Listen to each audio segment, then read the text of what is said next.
Tales of Kenzera Zhao is a heartfelt metroidvania that tells a story not only about loss, but also shows gamers that art and a great gaming experience are not mutually exclusive things.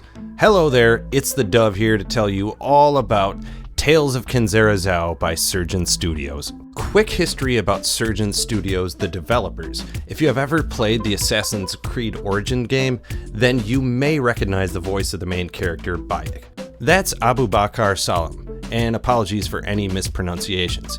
He is not only the lead voice actor of Tales of Kenzera Zhao, but also the founder and CEO of Surgent Studios and the game's director. Salim founded Surgent Studios, originally named Silver Rain Games, in 2020. After the loss of his father, he found himself playing Ori and the Blind Forest while he was on location in South Africa for a show Raised by Wolves.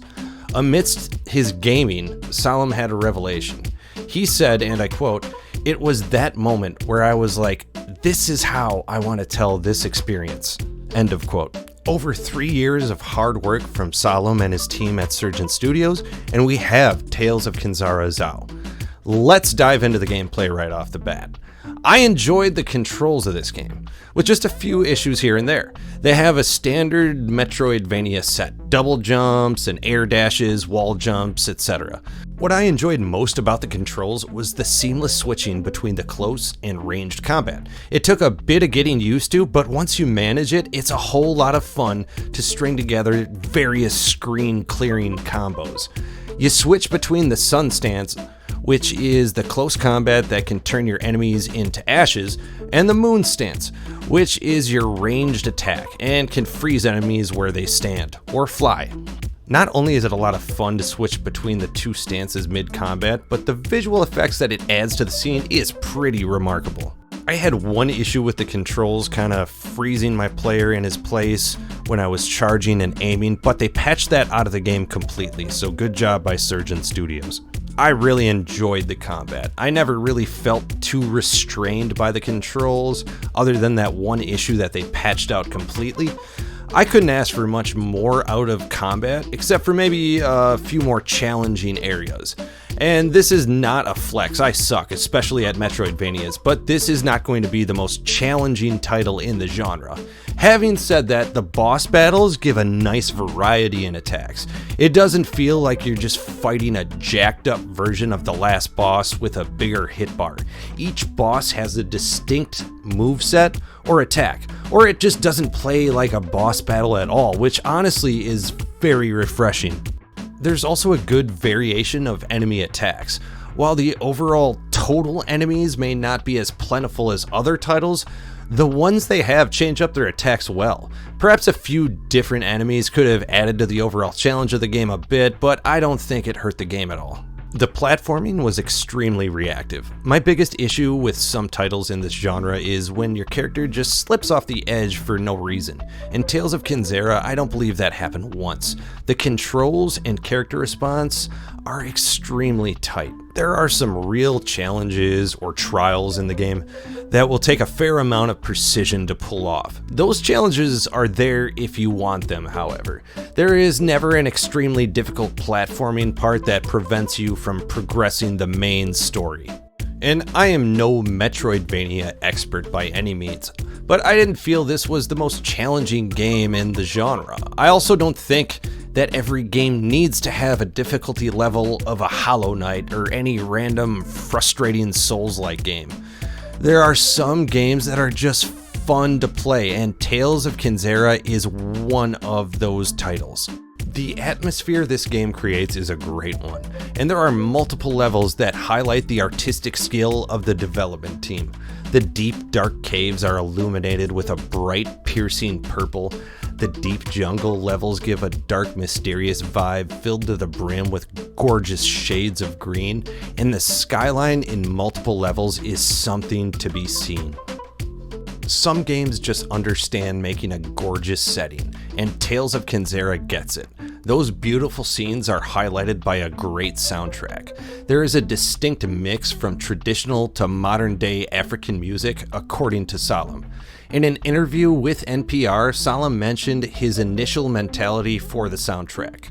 Quote, It's my father, who was brought up in Kenya, and sort of him communicating with me, who was brought up in England, and having this sort of clash that makes sense, but also there's this feeling of like it vibes, but then it doesn't." End quote.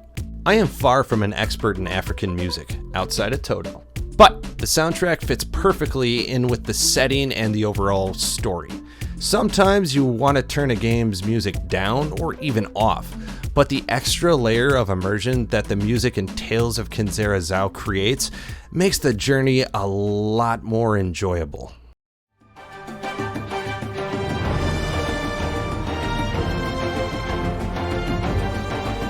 Along with the artistic levels and beautiful music, the voice acting is not surprisingly fantastic. Tales of Kenzera used their founder to voice the main character Zao, who is trying to barter with death himself for the return of his father who recently passed. Now, I want to point out that Assassin's Creed Origins was a game that reinvigorated my love for that series, and Salim's portrayal of Bayek, the main character, was one of the reasons the story was so engrossing. We must continue the fight and defend the free will of the people. And no matter how small, our brotherhood is the only hope. A voice actor can make or break some stories, and a practiced thespian and voice actor like Abubakar Salim is a big plus to any game. He definitely gives Zao a lot of personality and feeling, and with a story about overcoming loss, there is a full gamut of emotions on display. While the cutscenes are presented in a still comic book type fashion, the voice acting brings those scenes to full life. I was amazed by how well the story was told, and how it never felt like what they were saying was redundant. The story was honestly the reason I didn't play this game on its initial release. That was my mistake, as not only is it a good story, but I would completely recommend it to anyone who has recently experienced a loss of any kind, and that was kind of my holdup. Zao is trying to get over the loss of his father by making a deal with death itself. But that is a story within the overall story of a young son getting over the loss of his father. The boy's father happens to be an artist and writer, and the last story the son's father wrote is the quest you play in the game. So it's all connected, and it's just a layer upon layer.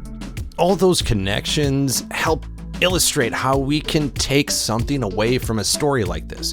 Yes, you can see the boy work through the stages of grief, but the actual character development from both the main character and the young boy reading the story further reinforce the allegory we can all learn from Tales of Kenzera.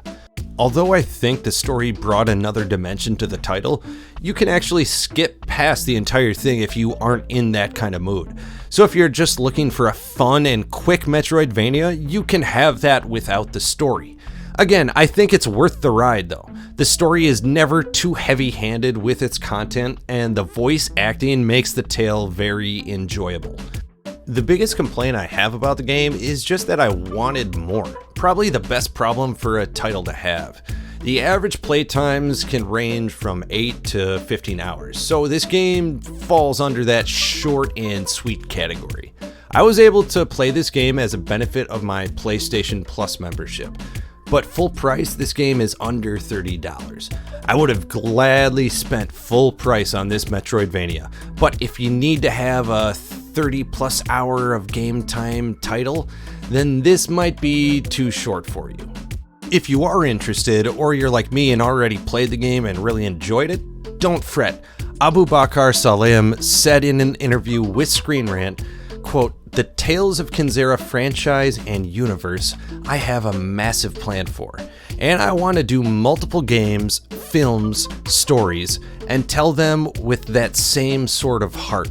But with this game specifically, I think it's all about listening to the players," end quote.